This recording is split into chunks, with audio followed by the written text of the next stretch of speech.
Со овој квартален извештај од 5 месеци општина Кавадац веќе има реализирано над 60% од комуналната изградба, што е едно завидно високо ниво, поготово во местните урбани заедници, барењето на жителите кај што ги имавме моделот на улици, тротоари, канализации, осветлување, веќе се отпочнати секаде. Ние имаме повеќе од 10 изведувачи кои што работат во општина Кавадарци. Очекуваме до септември, октомври веќе да ги завршат сите тие отпочнати тендерирани ситуации. Јас можам тука да спомнам и нисконапонската мрежа.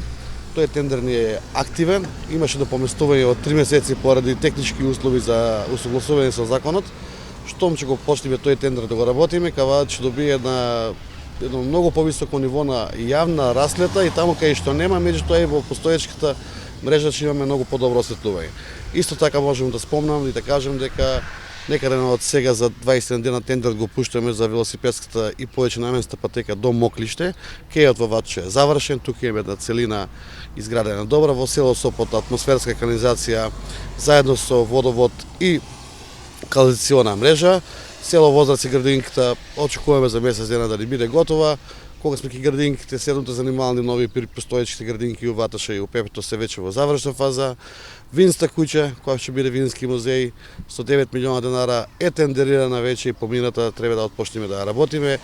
Така да мал куп број на проекти кои што ги имаме за доработување. Скејт паркот него спомнав исто така како спортски стратешки објект и не останува на крајот на годината да го распишеме градскиот пазар. Овој пазар еве што го гледаме позади нас веќе е во завршна фаза, како алтернативен пазар, меѓутоа и како пазар во делот на земјоделието кој ќе функционира. Градскиот пазар проектот ни е готов, урбанистичкиот план е при крај. Средства за догодина имаме обезбедено 80 милиона денара, ќе почнеме да го изградиме наредната година. Кавадац ќе добие современ, затворен и безбеден пазар во делот на секојдневното пазари.